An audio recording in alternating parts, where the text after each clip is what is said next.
Hello YouTube family, हमारे YouTube channel में आप सभी का स्वागत करती हूँ। नमस्ते, हर हर महादेव, जय माता दी। हम आप सबकी नीलम वर्मा, मैं आप सबकी अर्चना वर्मा, और हमारे चैनल का नाम है नीलम वर्मा। और आप हम लाए हैं आप सबके बीच एक बहुत प्यारा प्यारा सा होली गीत।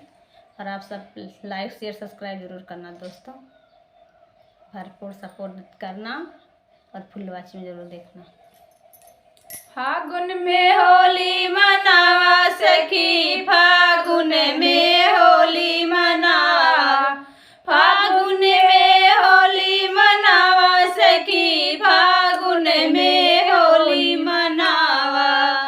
अब की फागुन में ब्रह्मा जी आए, अब की फागुन में ब्रह्मा जी आए, ब्रह्मा जी आए, ब्रह्मानी जी आई, ब्रह्मा जी आए, ब्रह्मानी जी आई।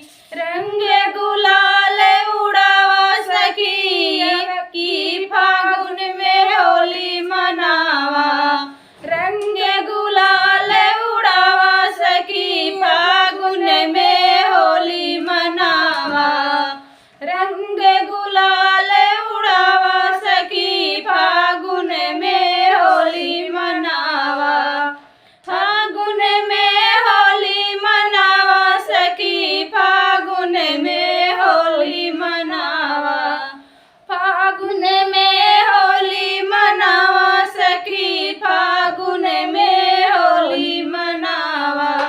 अब की फागुन में विष्णु जी आए, अब की फागुन में विष्णु जी आए, विष्णु जी आए, लक्ष्मी जी आई, विष्णु जी आए, लक्ष्मी जी आई। रंग गुलाल उड़ावा सखी, फागुन में होली मनावा, रंग गुलाल उड़ावा सखी, फागुन में होली मनावा, फागुन में होली मनावा सखी, फागुन में होली मनावा, फागुन में होली मनावा सखी, फागुन में होली मनावा। अब की फागुन में रामा जी आए, अब की फागुन में रामा जी आए, रामा जी आए, सीता जी आई, रामा जी आए, सीता जी आई।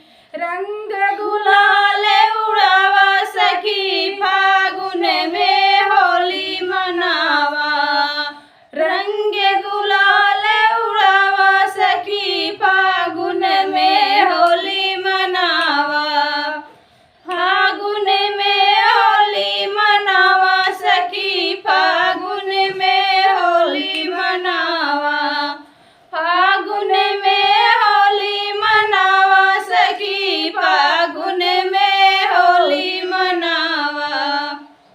तो दोस्तों, हमारा होली का गीत कैसा लगा आप सब कमेंट बॉक्स में जरूर बताना। देवर लोग, देवर पहुना लोग, सब लोग बताना।